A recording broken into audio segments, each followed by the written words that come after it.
Pinterest നോക്കിക്കൊണ്ടിരുന്നപ്പോൾ നല്ല അടിപൊളി ഒരു ടിങ്കർ ടിഷ് കണ്ടു. അപ്പോൾ എനിക്ക് നല്ല ഇഷ്ടമായി. നല്ല എസ്തെറ്റിക് ലുക്കിലും അതുപോലെ തന്നെ നല്ല ഭംഗിയുണ്ടായിരുന്നു കാണാൻ. അപ്പോൾ ഞാൻ വിചാരിച്ചു നമുക്ക് ഉണ്ടാക്കാമെന്ന്. കാരണം സോയിൽ ക്ലേ നമ്മുടെ കയ്യിലുണ്ട്, വേറെ ക്ലേ ഇല്ലെങ്കിലും കുഴപ്പമില്ല, നമ്മളെ സോയിൽ ക്ലേ ഉണ്ട്. അപ്പോൾ നമുക്ക് ഉണ്ടാക്കാം. ഫസ്റ്റ് നമ്മൾ ഒരു വട്ടത്തിൽ പരത്തി കൊടുക്കണം. അപ്പോൾ അതിനായിട്ടുള്ള സോയിൽ ക്ലേ ആണ് ഇത് കേട്ടോ. ഇതാ നമുക്ക് പരത്തി കൊടുക്കുക, എന്നിട്ട് റൗണ്ട് ഷേപ്പിൽ കട്ട് ചെയ്തെടുക്കുക കേട്ടോ. ഇതാ ഇതുപോലത്തെ പരത്താൻ പറ്റിയ എന്തെങ്കിലും ഉണ്ടെങ്കിൽ എന്തെങ്കിലും കൊണ്ട് പരത്തി കൊടുത്താൽ പെട്ടെന്ന് പരത്തി ആയി കിട്ടും കേട്ടോ. ഇതാ നമുക്ക് നന്നായിട്ട് പരത്തി കൊടുക്കുക.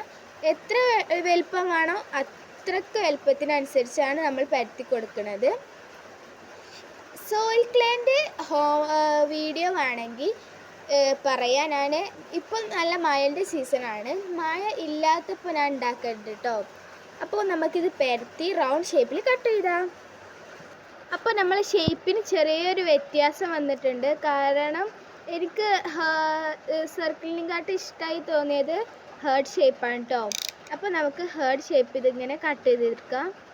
ഇതാ കണ്ടോ, ഇങ്ങനെ വരട്ട് ഇങ്ങനെ കട്ട് ചെയ്ത് കൊടുക്കാം കേട്ടോ ഫുള്ള്. ഇനി ഇതാ നമുക്ക് ഇതിങ്ങനെ പറിച്ചെടുക്കാം കേട്ടോ. ഇങ്ങനെ പറിച്ചെടുക്കാം. ഇവിടെ ഇപ്പോൾ ചെറുതായിട്ട് മഴ ചാറ്റുണ്ട്. ഇപ്പോഴും മഴൻ്റെ ലക്ഷണമൊക്കെ തന്നെയാണ്, മഴ പോയിട്ടൊന്നുമില്ല. ഉച്ചക്കാവുമ്പോൾ കുറച്ച് വെയിലുണ്ടാവും, പിന്നെ മഴ പെയ്യും, അങ്ങനെയാണ് കേട്ടോ.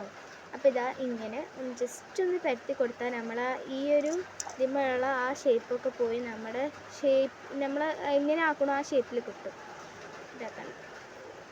ഇനി നമുക്ക് ഇതിൻ്റെ ബോർഡർ വെച്ച് കൊടുക്കണം. അപ്പം നമുക്ക് ബോർഡറിന് ഇങ്ങനെ ഒരു റോളാണ് കേട്ടോ ആവശ്യം. ഇങ്ങനെ നന്നായിട്ട് വലുപ്പം വെപ്പിക്കാം. ഇതാ നമുക്കിതിങ്ങനെ ഉരുട്ടിക്കൊടുക്കാം. ഇത് ഓരോ ഭാഗമായി ഇങ്ങനെ ജസ്റ്റ് ഒന്ന് ഉരുട്ടിക്കൊടുത്താൽ നൈസായിട്ട് വരും. അതിൻ്റെ കുറച്ചായിട്ടുള്ളതും വരും. അപ്പം നമുക്കിങ്ങനെ പരത്തി കൊടുത്തിട്ട് നല്ല നീളത്തിലാക്കണം കേട്ടോ.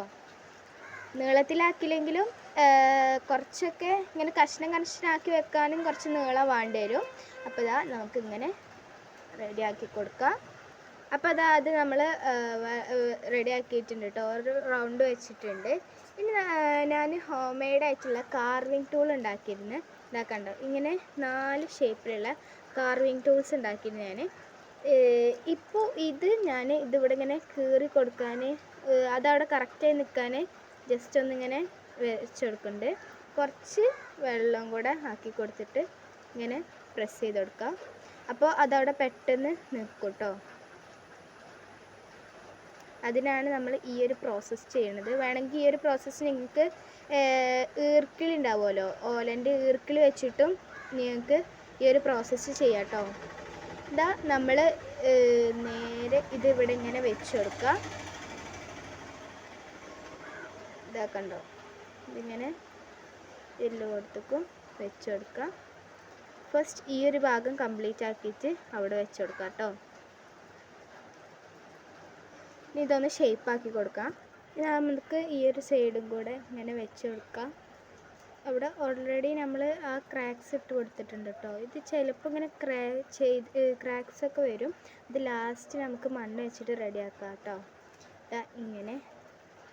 ഇങ്ങനെ ജസ്റ്റ് പരത്തി കൊടുത്താൽ അത് റെഡിയാവും. കണ്ടോ, ആ ക്രാക്സൊക്കെ പോവും.